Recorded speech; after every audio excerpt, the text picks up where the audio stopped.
Selamat datang, para pencari inspirasi. Hari ini kita akan memulai sebuah perjalanan dari seorang tokoh yang dikenal sebagai Ibnu Sina. Kisah ini khusus untuk kita semua yang pernah merasa kecewa, putus asa, dan bingung harus melangkah kemana. Dahulu, di sebuah kota bernama Bukhara, tinggallah seorang pemuda cerdas bernama Hussein, yang kelak dikenal sebagai Ibnu Sina.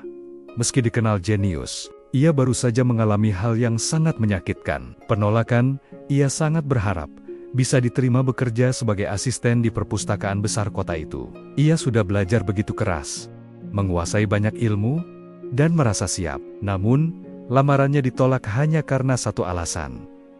Usianya masih terlalu muda. Bagi Ibnu Sina, penolakan ini terasa seperti seluruh kerja kerasnya selama ini sia-sia. Ia duduk di kamarnya yang sepi, menatap buku-buku tebal yang kini terasa hampa. Hatinya sakit. Semua ambisinya mendadak runtuh. Pikiran buruk mulai berbisik. Untuk apa repot-repot menjadi hebat jika dunia tidak melihat kemampuanmu sekarang? Itu adalah jebakan pikiran yang sering kita hadapi saat jatuh. Rasa putus asa itu terasa begitu nyata, dan keinginan untuk menyerah muncul dengan kuat. Namun, di tengah kegelapan itu, Ibnu Sina teringat satu hal penting. Gurunya pernah mengajarkan, musuh terbesar kita bukanlah kegagalan dari luar. Musuh terbesar adalah saat kita mulai meragukan diri sendiri dan menyerah dari dalam. Ia menyadari penolakan orang lain tidak bisa ia kontrol. Tapi, bagaimana ia bereaksi terhadap penolakan itu adalah 100% miliknya. Ia tidak bisa memaksa orang menerima dirinya, tetapi ia bisa memaksa dirinya untuk terus berkembang. Malam itu, keputusan besar diambil. Ibnu Sina memutuskan untuk menjadikan penolakan itu sebagai bahan bakar, bukan sebagai penghalang. Ia tidak akan menghabiskan waktu meratapi pintu yang tertutup. Sebaliknya, ia akan fokus mencari kunci untuk membuka 1000 pintu lainnya. Ini adalah permulaan dari sebuah pikiran yang tidak bisa dihentikan. Namun, membangun pikiran yang tangguh seperti itu bukanlah hal mudah. Pagi itu, meskipun Ibnu Sina sudah bertekad, bayangan kekecewaan tetap mengekorinya. Energi belajarnya yang biasanya meluap-luap, kini terasa berat, seperti air yang membeku. Ia mencoba membaca, tetapi huruf-huruf di buku filsafat kesayangannya terasa menari tanpa makna. Ia merasa tubuhnya ada di sana, tetapi jiwanya masih terjebak di malam yang kelam, meratapi kesempatan yang hilang. Ini adalah fase kritis, masa hangover dari kegagalan. Ibnu Sina tahu, banyak orang jenius yang berhenti bukan karena mereka bodoh, melainkan karena mereka tidak sanggup melewati kebosanan dan kepedihan setelah jatuh. Ia sadar, jika ia terus membiarkan perasaannya mengendalikan dirinya, maka semua janji yang ia buat semalam hanya akan menjadi kata-kata kosong. Maka, ia memutuskan untuk melakukan hal yang ekstrim. Ia meninggalkan mejanya yang nyaman dan berjalan keluar, menuju ke bagian kota yang paling ramai. Ia mencari tempat yang penuh dengan kehidupan, kebisingan, dan, ironisnya, masalah.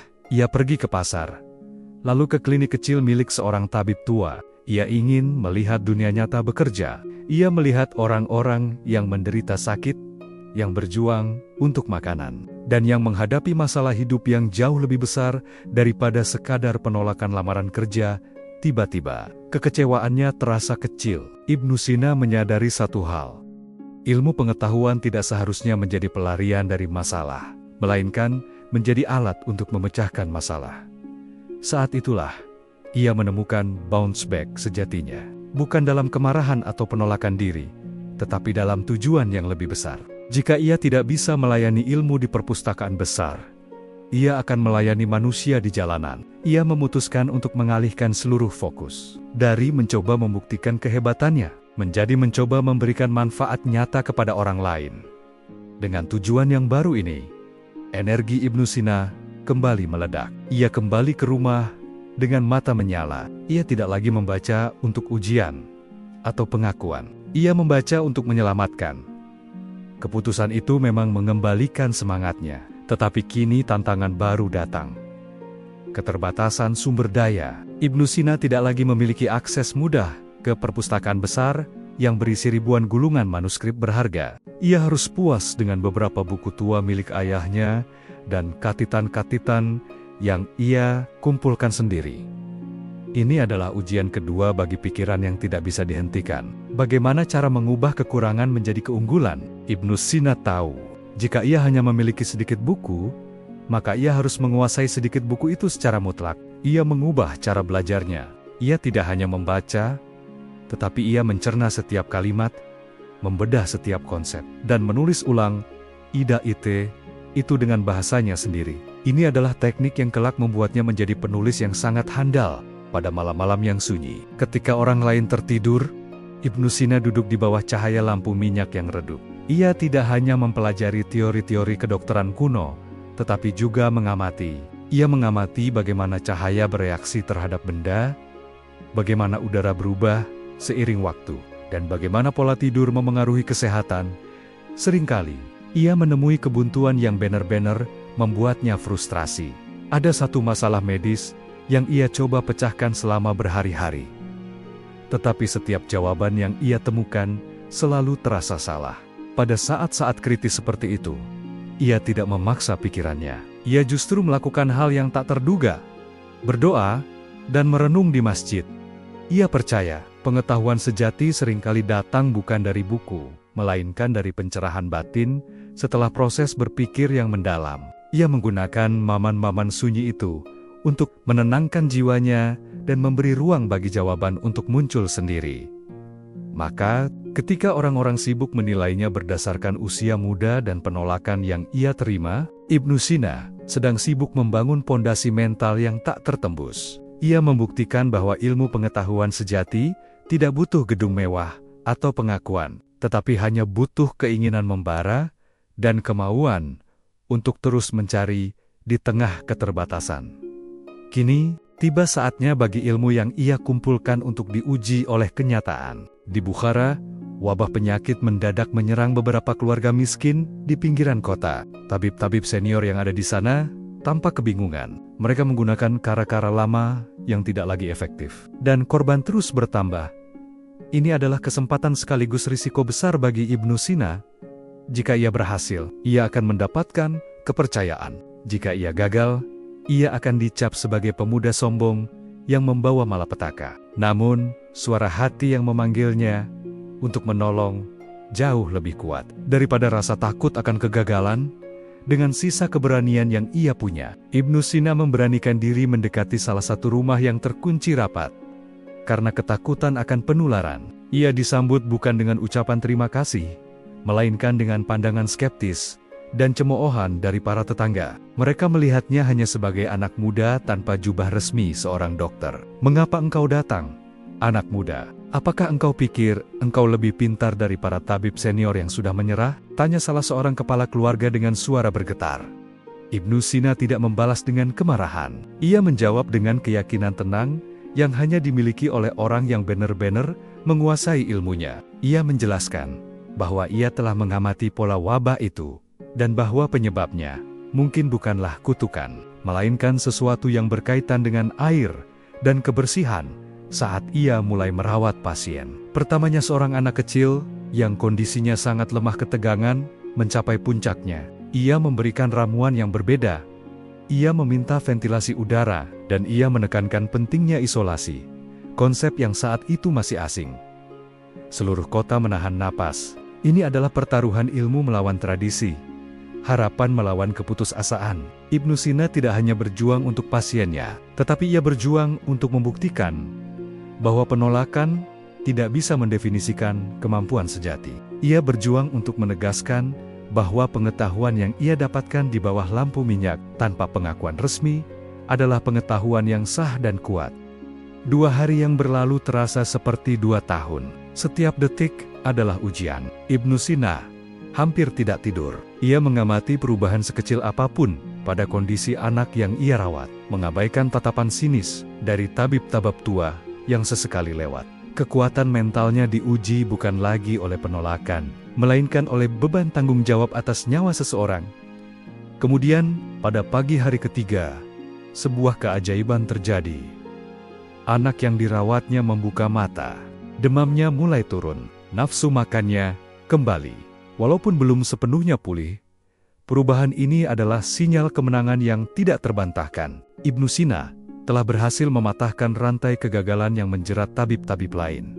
Kabar ini menyebar seperti api. Rumah yang tadinya ditutup rapat karena ketakutan, kini dipenuhi oleh bisikan keheranan. Masyarakat yang awalnya mencemooh kini mulai berdatangan, bukan hanya meminta bantuan, tetapi juga meminta maaf. Mereka melihat bukan lagi seorang pemuda yang ditolak perpustakaan, tetapi seorang penyelamat yang membawa harapan saat kegelapan paling pekat. Ibnu Sina tetap tenang. Ia tahu betul, kemuliaan ini bukan berasal dari pujian, tetapi dari bukti nyata bahwa ia telah mengatasi keterbatasannya. Momen itu adalah pembalasan terbaik bagi penolakan yang ia terima. Ia telah membuktikan kepada dunia, dan yang lebih penting, kepada dirinya sendiri, bahwa ia tidak memerlukan gelar formal untuk menjadi ahli.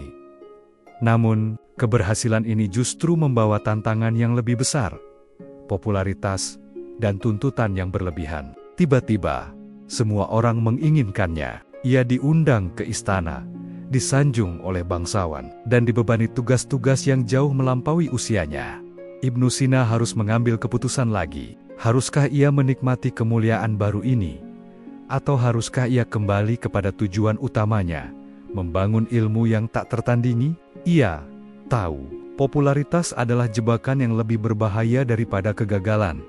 Sanjungan yang datang bertubi-tubi terasa manis, tetapi juga mengancam. Bangsawan memberinya hadiah mewah. Para tabib senior yang dulu meremehkan, kini menjilat. Ibnu Sina bisa saja memilih jalan yang mudah, menjadi dokter istana yang kaya raya di usia muda. Itu akan menjadi akhir yang bahagia bagi kebanyakan orang. Namun, pikiran yang tak bisa dihentikan itu menolak kenyamanan. Ibnu Sina menyadari bahwa jika ia hanya berfokus pada melayani orang kaya dan mencari pujian, ia akan berhenti belajar. Ilmu yang ia miliki saat ini, sehebat apapun, hanyalah sebuah titik kecil dibandingkan dengan lautan pengetahuan yang belum ia sentuh. Ia melihat jebakan, status dan kekayaan bisa merenggut rasa lapar untuk mencari ilmu. Rasa lapar itulah yang telah membuatnya bangkit dari penolongan. Jika rasa lapar itu hilang, maka ia akan mati secara intelektual jauh sebelum usia tuanya tiba. Maka Ibnu Sina melakukan tindakan dramatis yang mengejutkan semua orang. Ia menolak tawaran untuk menjadi tabib resmi istana dengan imbalan gaji yang besar. Ia berdalih bahwa ia masih terlalu muda dan masih harus belajar. Ini adalah penolakan terhadap zona nyaman. Keputusan ini membuat beberapa bangsawan marah. Mereka menganggapnya sombong dan tidak tahu berterima kasih. Sekali lagi, Ibnu Sina harus menghadapi penolakan. Tetapi kali ini, penolakan itu datang karena ia memilih integritas intelektual di atas keuntungan duniawi. Ia kembali ke buku-bukunya, ke cahaya redup lampu minyak. Tetapi kini, ia punya motivasi yang lebih dalam. Ia belajar bukan lagi untuk membuktikan bahwa ia benar, tetapi untuk memastikan bahwa ilmu yang ia wariskan kelak tidak akan pernah bisa digoyahkan oleh zaman atau penolakan apapun. Motivasi yang membara itu mendorong Ibnu Sina ke batas kemampuan manusia. Ia memasuki periode studi paling intens dalam hidupnya. Ia menetapkan jadwal yang gila, hampir tidak realistis. Pagi hingga siang hari ia gunakan untuk membaca dan menulis, sore hari untuk merawat beberapa pasien terpilih, dan malam hari kembali tenggelam dalam lautan filsafat dan logika. Ia menghadapi musuh baru, yaitu kurangnya waktu dan kantuk yang menyerang. Seringkali, saat malam semakin larut, matanya terasa berat, dan huruf-huruf di halaman buku mulai kabur. Ini adalah momen krusial yang menentukan antara jenius sejati dan jenius yang kelelahan. Saat rasa kantuk hampir memenangkannya, Ibnu Sina melakukan ritual yang dramatis dan unik. Ia tidak menyerah dan tidur. Sebaliknya, ia memaksa dirinya bangun dan mencari jalan keluar dari kebuntuan ilmu yang sedang ia hadapi. Jika ia bingung dengan masalah logika yang rumit, ia akan pergi ke masjid untuk salat dan merenung, mencari kejernihan spiritual sebelum kembali ke masalah intelektual. Jika ia merasa pikirannya terperangkap dalam kelelahan, ia akan meminum anggur yang dicampur dengan rempah-rempah tertentu, bukan untuk bersenang-senang, melainkan untuk merangsang kewaspadaan mentalnya, agar bisa terus belajar. Ini adalah pertempuran sengit antara kemauan baja dan keterbatasan fisik. Ia tahu bahwa untuk menjadi ahli sejati, ia harus mengalahkan musuh terkecilnya, tubuhnya sendiri. Setiap jam tanpa tidur adalah investasi. Setiap kesulitan logika yang terpecahkan adalah kemenangan dramatis. Orang-orang mulai menjulukinya pemimpin para cendekiawan, bukan karena gelar, tetapi karena mereka melihat dedikasi yang tak manusiawi. Mereka menyaksikan bagaimana seorang pemuda yang pernah ditolak kini sedang mendefinisikan ulang batas-batas kemampuan belajar manusia. Namun, di tengah puncak kejeniusannya, takdir melayangkan pukulan balik yang paling kejam. Bencana besar menimpa perpustakaan Samanid, tempat Ibnu Sina pernah ditolak, namun juga tempat ia menimbun banyak ilmunya. Api besar melahap seluruh bangunan. Meskipun ia sudah tidak lagi bergantung pada perpustakaan itu, di dalamnya tersimpan ratusan manuskrip langka dan catatan pribadinya yang tak ternilai. Seluruh ilmu yang ia cintai, catatan yang ia yakini akan menjadi dasar bagi karya-karya besarnya, kini lenyap menjadi abu. Banyak yang menuduhnya sebagai penyebab kebakaran itu, menuduh ia cemburu atau ingin menghilangkan bukti bahwa ilmu perpustakaan lebih hebat darinya. Fitnah ini jauh lebih menyakitkan daripada penolakan di awal karirnya. Ibnu Sina, yang selama ini kuat menghadapi kegagalan intelektual kini, harus menghadapi kehilangan dan tuduhan moral. Putus asa kembali mengancam, bukan karena kehilangan harta, tetapi karena hilangnya masa depan ilmu. Bagaimana ia bisa membangun mahakarya kedokteran jika semua referensi dan catatan awalnya musnah? Ia merasa seperti seorang arsitek yang kehilangan cetak biru bangunan agungnya. Ibnu Sina bisa saja membiarkan dirinya tenggelam dalam amarah dan keputusasaan, membalas fitnah itu. Tetapi, pikiran yang tidak bisa dihentikan itu, sekali lagi mengambil alih. Ia menyadari satu hal yang mendalam. Ilmu sejati tidak berada di atas kertas, tetapi sudah menyatu di dalam jiwanya. Ia memejamkan mata dan menarik napas dalam. Jika semua catatan fisiknya hilang, itu berarti ia harus membuktikan bahwa ia tidak mencuri ilmu, melainkan ia adalah sumber dari ilmu itu sendiri. Ia harus menulis ulang semuanya, bukan dari ingatan buku, tetapi dari pemahaman mutlak yang telah ia tanamkan. Melalui studi yang tak kenal lelah, di tengah puing-puing fitnah dan abu perpustakaan, Ibnu Sina bangkit, lebih tegar dari sebelumnya. Ia memutuskan untuk menulis karyanya dari nol, sebagai jawaban paling dramatis terhadap semua keraguan dan kehilangan yang pernah ia alami. Namun, semangat yang membara itu harus segera menghadapi ancaman baru yang jauh lebih berbahaya daripada fitnah, intrik politik istana. Tuduhan kebakaran perpustakaan menjadi alat bagi masu-masu politiknya. Mereka ingin menjatuhkan Ibnu Sina karena pengaruhnya yang semakin besar. Raja, yang awalnya melindunginya, kini mulai goyah karena tekanan dan desas-desus. Malam itu, datanglah pesan rahasia yang tergesa-gesa. Tinggalkan Bukhara sekarang, atau nyawamu dalam bahaya. Ibnu Sina harus memilih. Ia bisa mencoba melawan fitnah itu di istana, berjuang untuk membersihkan namanya, tetapi itu akan membuang waktu dan mengorbankan proyek terbesarnya. Atau, ia bisa melarikan diri, menjadi pengembara tanpa rumah, tetapi memegang teguh misinya untuk menulis kanun itu dengan hati yang berat. Ia memilih jalan yang kedua, pelarian dalam kegelapan. Ia meninggalkan semua kenyamanan, meninggalkan kota yang ia cintai dan pernah ia selamatkan. Ia kini menjadi buronan, seorang jenius yang harus berpindah dari satu desa ke desa lain, hidup dari kemurahan hati orang asing. Ini adalah titik terendah yang baru, tetapi juga yang paling heroik. Sambil menunggang kuda melintasi padang pasir, di bawah ancaman perampok dan tentara, Ibnu Sina tidak pernah melepaskan niatnya. Di saat orang lain akan fokus pada bertahan hidup, ia justru fokus pada penciptaan.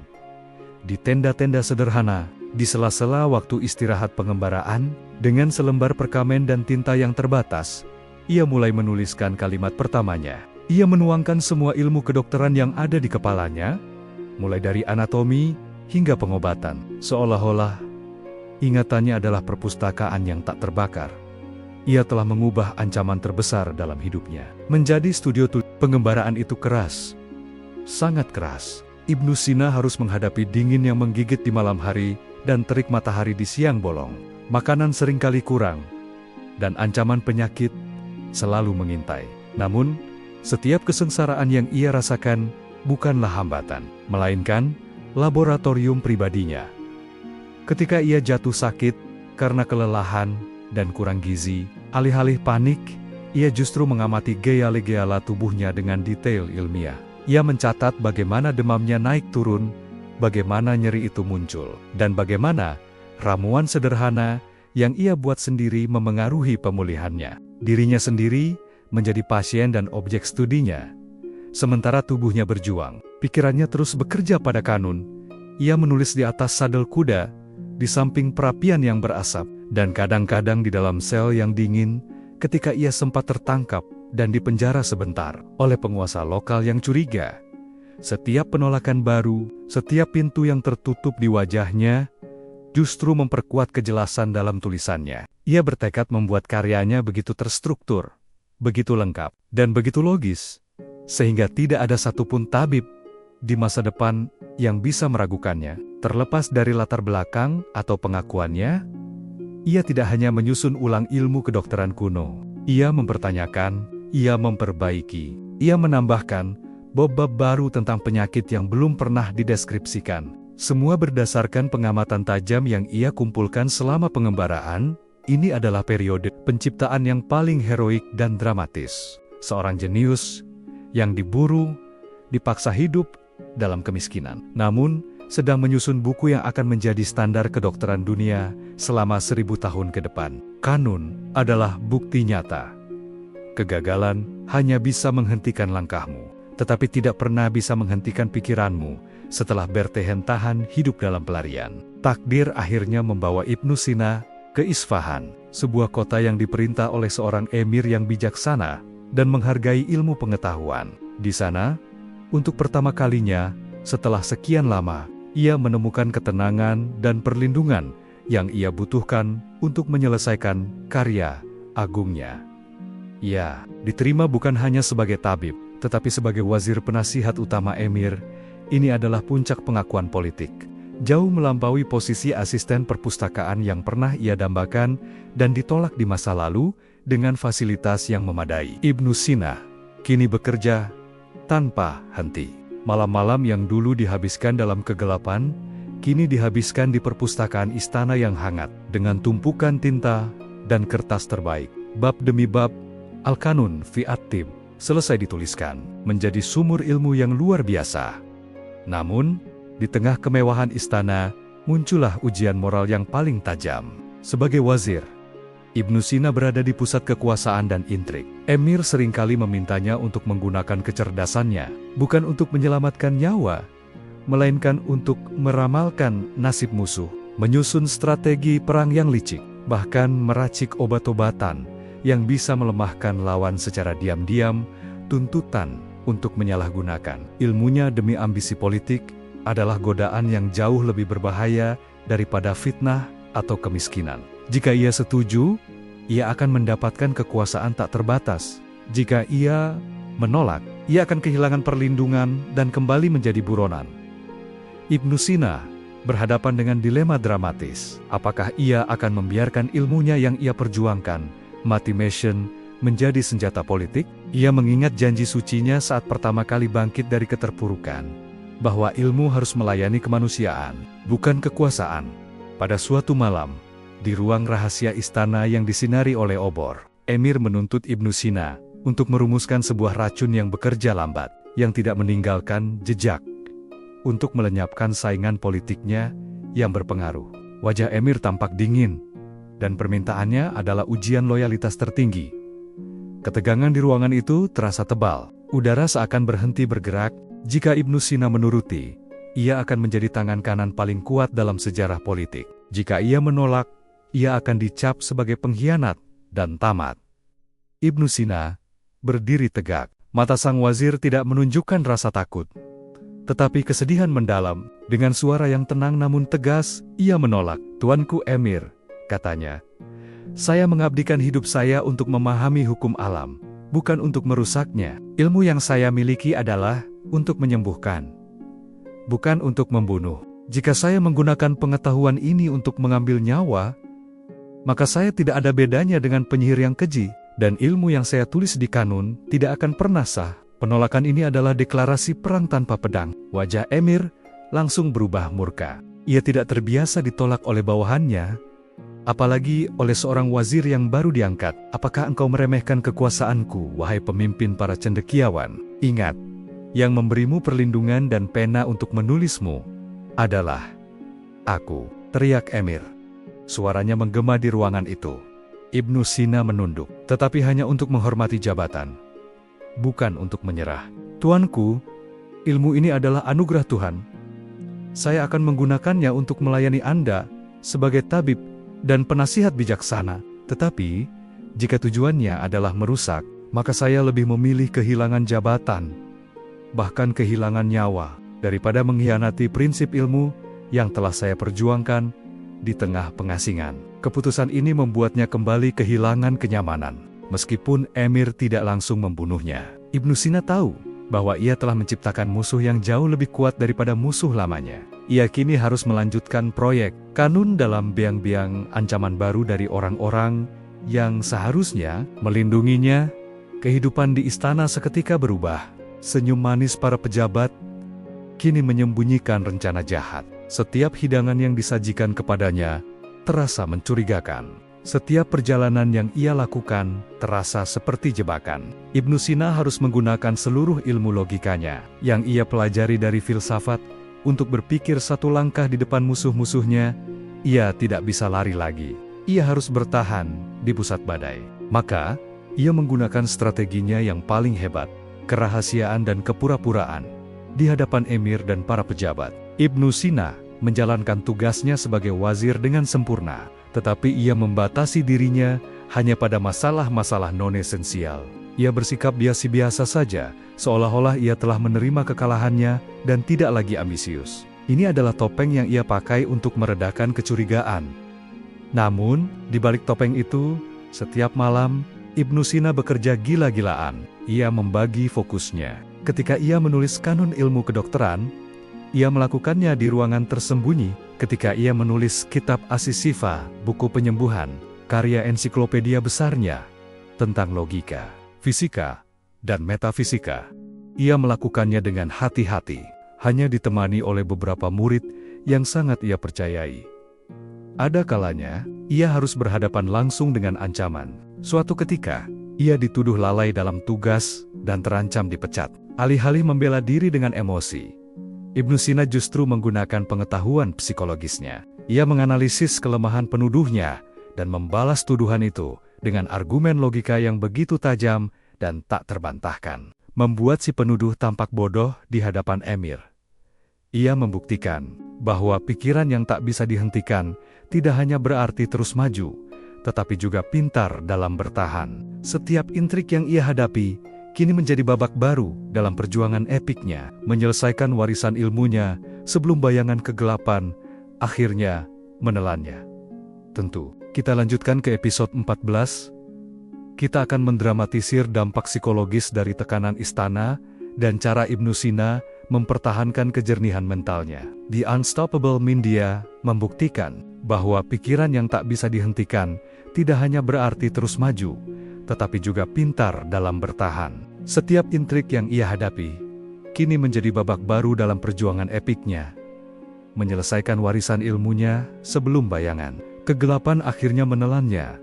Tekanan yang ia rasakan setiap hari tidak main-main. Tidurnya menjadi singkat dan sering terganggu. Meskipun tubuhnya ada di istana yang mewah, pikirannya selalu waspada, mengantisipasi jebakan berikutnya. Rasa lelah, bukan lelah fisik, melainkan lelah jiwa, karena harus selalu curiga, mulai menggerogoti pada suatu malam. Saat ia sedang berjuang menulis bagian tersulit dari kitab As-Sifa bagian metafisika yang membahas tentang hakikat wujud tangannya, mendadak berhenti. Tinta di penanya menetes, membentuk noda hitam di atas perkamen. Ibnu Sina merasa kosong.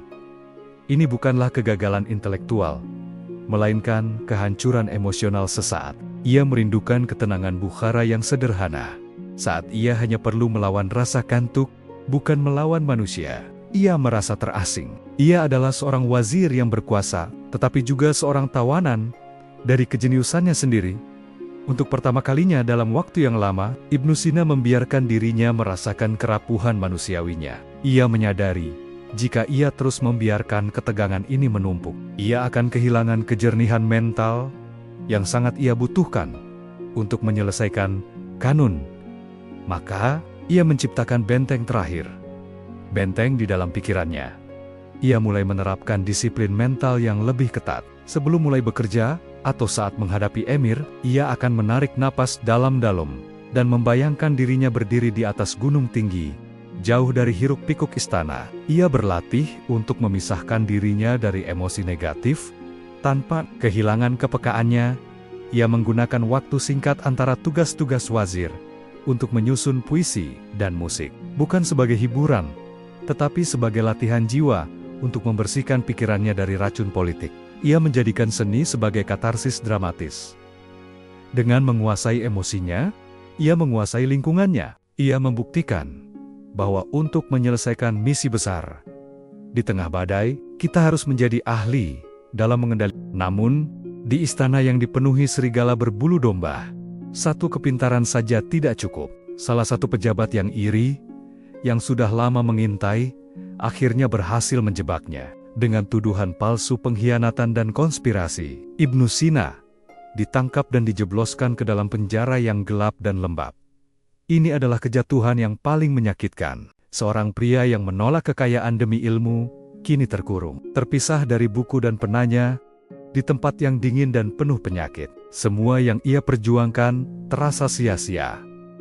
Ibnu Sina tahu, penjara ini bukan hanya tembok fisik, tetapi juga perangkap mental. Jika ia membiarkan dirinya menyerah pada keputusasaan di sini, maka semua karyanya akan terhenti.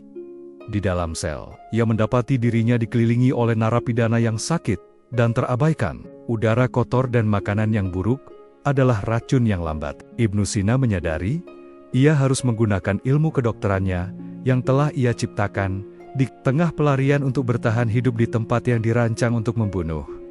Ia mulai mengamati lingkungannya. Ia menganalisis air minum, kualitas udara, dan bahkan perilaku sipir. Ia menggunakan pengetahuannya tentang herbal dan anatomi untuk merawat dirinya sendiri. Dan, secara diam-diam, merawat beberapa narapidana lain yang sakit parah. Suatu hari, ia jatuh sakit parah. Demam tinggi menyerang, dan tubuhnya yang sudah lelah hampir menyerah.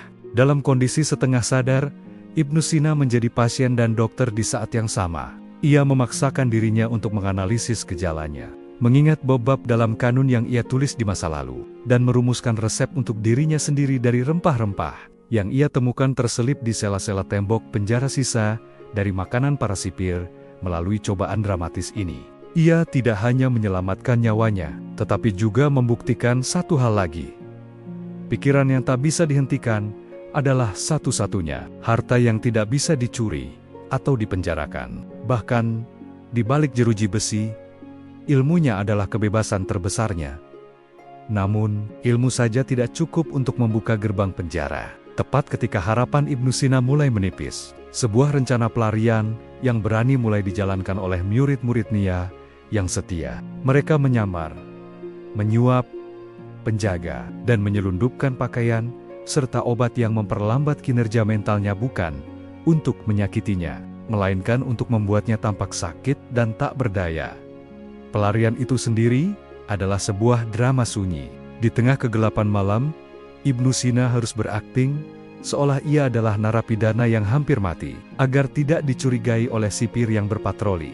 Ia yang selama ini selalu waspada dan tangkas, kini harus berjalan perlahan, dipapah oleh muridnya, melewati lorong-lorong dingin yang menguji setiap inci sisa kekuatannya. Saat ia berhasil keluar dan menghirup udara malam yang bebas, Ibnu Sina merasakan emosi yang campur aduk. Ia telah kehilangan waktu, kehilangan kedudukan, dan hampir kehilangan nyawa di tangan kekuasaan. Keputusan besar pun diambil. Ia akan memotong semua ikatan dengan politik. Ia meninggalkan Isfahan tanpa menoleh ke belakang, tanpa memedulikan status wazir yang masih melekat pada namanya. Ia menolak kembali ke kenyamanan istana yang telah terbukti lebih beracun daripada penjara. Ini adalah bounce back terhebatnya. Menolak godaan untuk kembali berkuasa demi mengejar misi spiritual dan intelektual. Ia kini menjadi seorang guru pengembara. Ia membawa Kanun dan Shiva yang belum sepenuhnya rampung, ditemani oleh murid-muridnya, berpindah dari satu kota ke kota lain. Ia tidak lagi mencari gelar atau jabatan.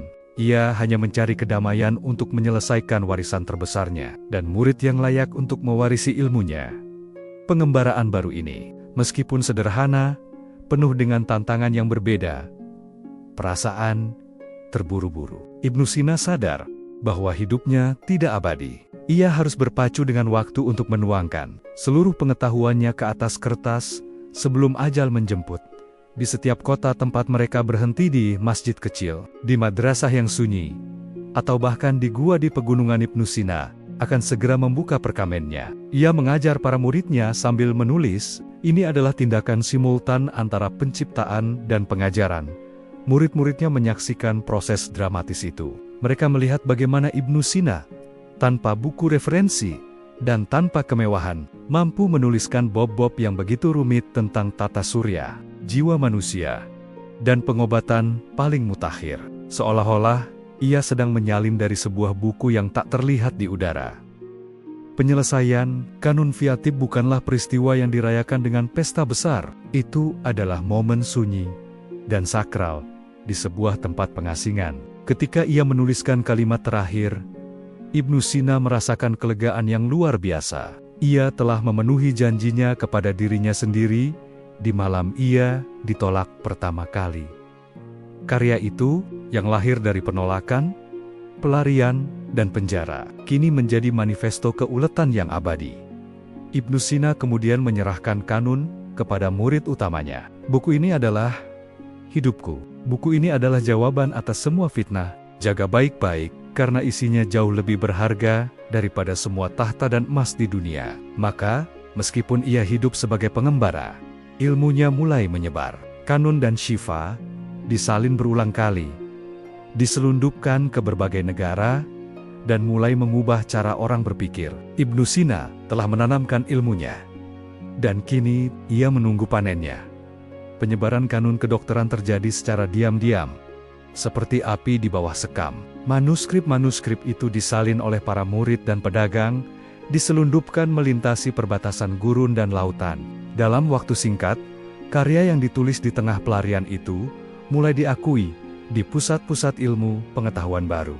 Dari Baghdad hingga Cordoba, para tabib di seluruh dunia yang lelah dengan metode kuno mendapati Kanun sebagai sebuah pencerahan dramatis. Buku itu bukan sekadar kumpulan resep. Ia adalah ensiklopedia yang logis, terstruktur, dan mudah dipahami, memberikan panduan ilmiah yang belum pernah ada sebelumnya.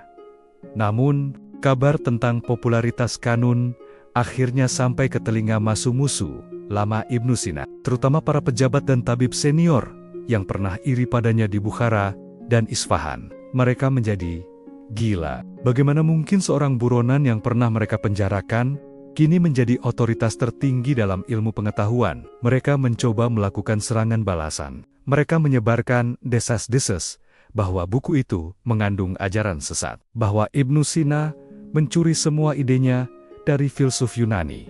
Ini adalah perang terakhir melawan warisan. Ibnu Sina, yang kini berada di tempat yang aman dan tersembunyi, tidak perlu melawan balik dengan kata-kata. Kanun adalah pembelaannya. Buku itu sendiri adalah bukti bahwa ilmu itu murni dan baru. Tidak ada satupun buku kuno yang memiliki struktur, analisis dan kedalaman yang sama.